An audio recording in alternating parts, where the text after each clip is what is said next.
Bonjour à tous, bonjour les amis. Alors si vous avez regardé ma dernière vidéo, je vous montrais que mon potager de ville, eh bien, il était une large partie de l'hiver à l'ombre, ce qui posait quand même pas mal de problèmes. Et puis on terminait cette vidéo justement en regardant le mini potager en pot, qui lui, par contre, bénéficiait d'un peu de soleil et bien tout au long de l'hiver. Et aussi de la possibilité de déplacer les pots, éventuellement pour les mettre dans des zones plus lumineuses. Alors dans cette vidéo, on va justement se poser la question de l'intérêt ou pas de faire des cultures d'hiver dans les pots, ou bien alors de les laisser de côté en attendant le printemps.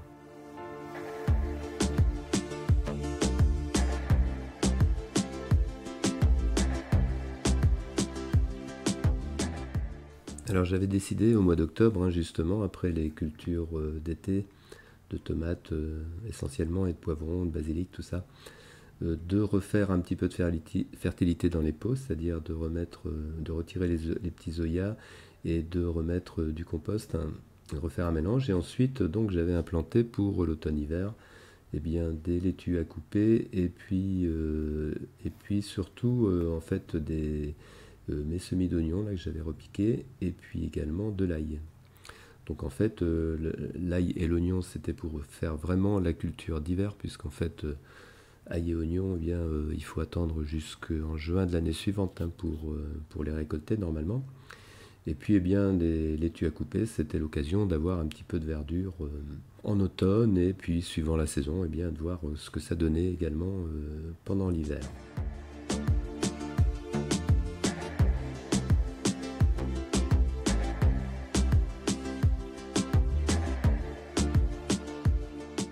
Alors là, on est le 3 janvier et on voit quand même que nos pots, ils nous fournissent quand même un petit peu de salade. Alors moi, je les coupe feuille à feuille. De toute façon, c'est de la salade à couper. Et deux variétés, la Vulcane et Cressonnette, surtout Cressonnette, sont très adaptées à ce genre de cueillette. Alors j'ai également des mâches qui ont plusieurs générations là, que j'ai repiquées à droite et à gauche. Donc finalement, c'est un jardin, un mini potager qui ne demande absolument pas d'entretien en hiver. Donc c'est vraiment un gros intérêt par rapport, par exemple, à l'été où, avec la sécheresse, il faut penser toujours au problème de l'eau. Ici, il n'y a pas vraiment besoin. Bon, sauf ces derniers temps, là où on a une petite période sèche, mais malgré tout, ça reste quand même très confortable en termes d'entretien. Et donc, c'est un appoint intéressant pour ce qui est des salades.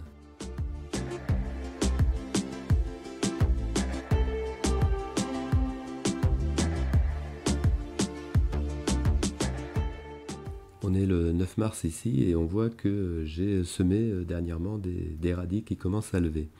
Là, entre les cressonnettes qui sont au perché, puisque à force de prendre des feuilles, elles finissent par monter. Et puis également l'oignon là qui est pas vilain dans ce pot-là.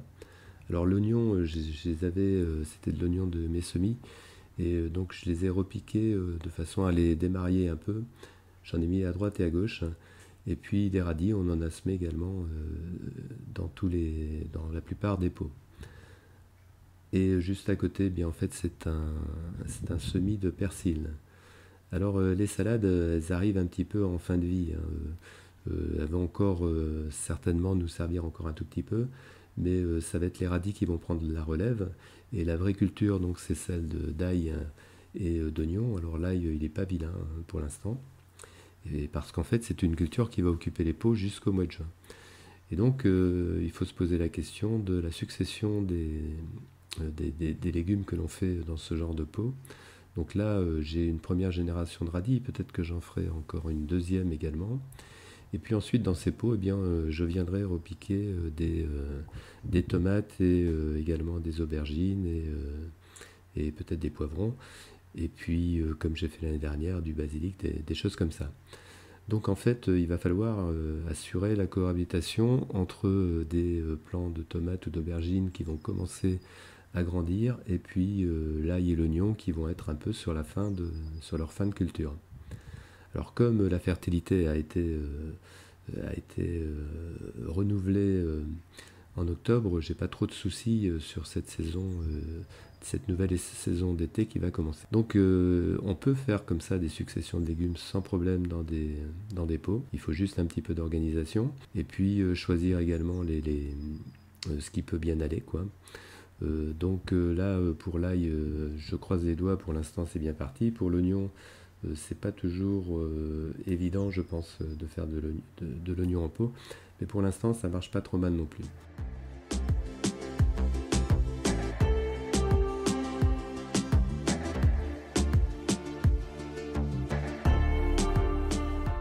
Alors, on peut également cultiver des fruitiers en pot d'ailleurs. Et là, j'ai un mini abricotier, un abricotier nain qui est adapté à ce genre de culture, hein. C'est un cadeau qu'on m'avait fait. Alors évidemment, il faut un pot quand même assez grand, hein. Et là, j'en ai profité en plus là pour mettre des mâches également. Et puis, j'avais fait des boutures là de framboisier. Alors j'en ai une là qui est entre deux. Je ne sais pas si elle va reprendre. Il y en a une qui n'a pas repris. Et puis la troisième là qui par contre, elle est vraiment très bien reprise. Donc on peut faire plein d'expériences comme ça autour des pots du mini potager. Il y a toujours l'hiver un petit peu de place et les boutures, eh bien ma foi, c'est des choses qu'on fait en janvier ou en décembre et puis le résultat, eh bien des fois ça marche, des fois ça marche pas. Là ce qu'on voit au milieu des tulipes, c'est du persil qui était en pot que j'avais repiqué à l'automne, qui a bien repris là. Alors évidemment il va monter cette année, mais là ça permet quand même d'avoir un petit peu de persil comme ça au tout début du printemps. Et puis on voit que bien les tulipes elles vont pas tarder aussi, s'il vient une petite période de chaleur, là ça va fleurir. Donc j'avais fait plusieurs générations de mâches, hein, et puis ici on voit aussi des boutures de rosiers qui semblent reprises.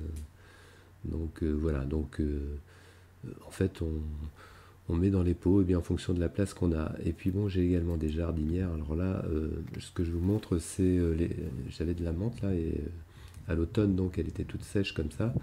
Et en fait, bien dans ces cas-là, il faut pas les arracher, hein, parce que ça repart au pied. Donc on le voit bien ici, elle va occuper en fait toute la jardinière. Il suffira ensuite de couper les tiges sèches. Et finalement, la menthe dans des jardinières, c'est très bien parce que comme c'est plutôt envahissant, dans une jardinière, c'est parfait. J'ai également une autre variété de menthe, exactement la même chose ici, hein, avec des tiges sèches, hein. Donc c'est vrai que quand on voit à l'automne, c'est pas beau, c'est sec, on se dit bon, on va arracher tout ça. Eh bien non, si on garde ça, c'est peut-être pas très esthétique au départ, mais là, finalement, ça va repartir au printemps. Et encore un pot ici au milieu des berguignats avec de la mâche et des oignons. Également un pot carré à côté, donc dans un petit jardin de ville, comme ça on essaie d'utiliser tous les espaces disponibles. Alors le mini potager d'hiver en pot, pour moi c'est vraiment un plus, hein. Ça amène bon, de la verdure et puis ça permet de faire une culture d'hiver comme l'ail et l'oignon. Je pense d'ailleurs que ça peut se faire dans pas mal de régions puisque l'ail et l'oignon supportent très bien le froid. Et donc, en plus, on a l'avantage pour l'ail et l'oignon, c'est qu'ils craignent quand même un peu l'humidité et qu'ici, dans des pots, il y a un drainage naturel qui se fait. Donc, pour moi, c'est une expérience intéressante et je vais continuer donc mes cultures en pot là pour l'été. Et puis, on verra à l'automne si on renouvelle l'expérience.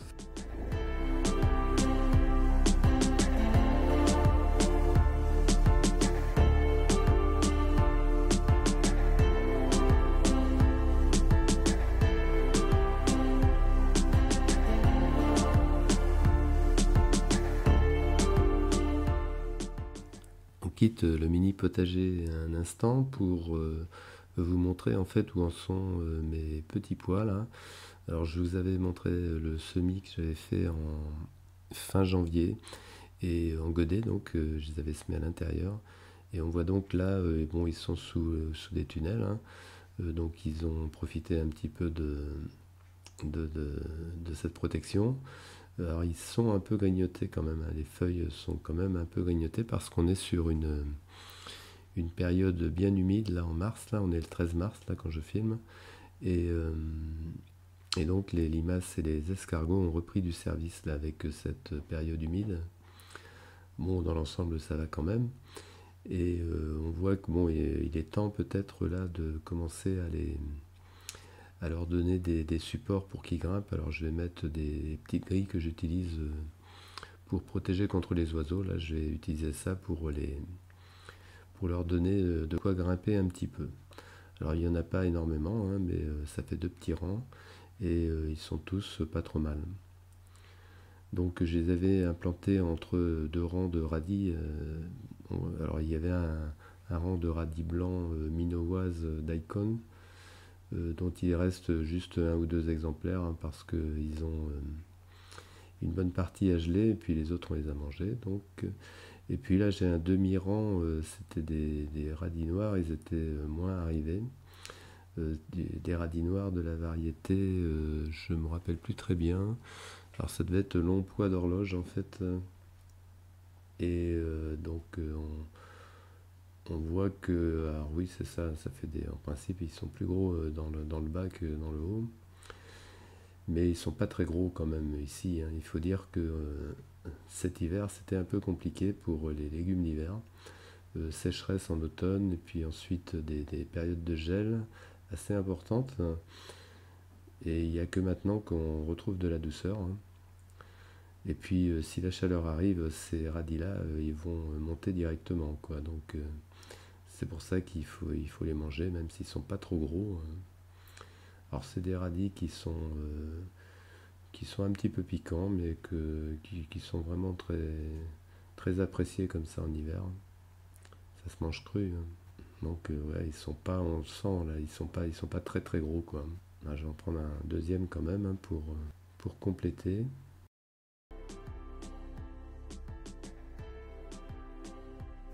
Donc il est à peu près du même calibre que l'autre, hein.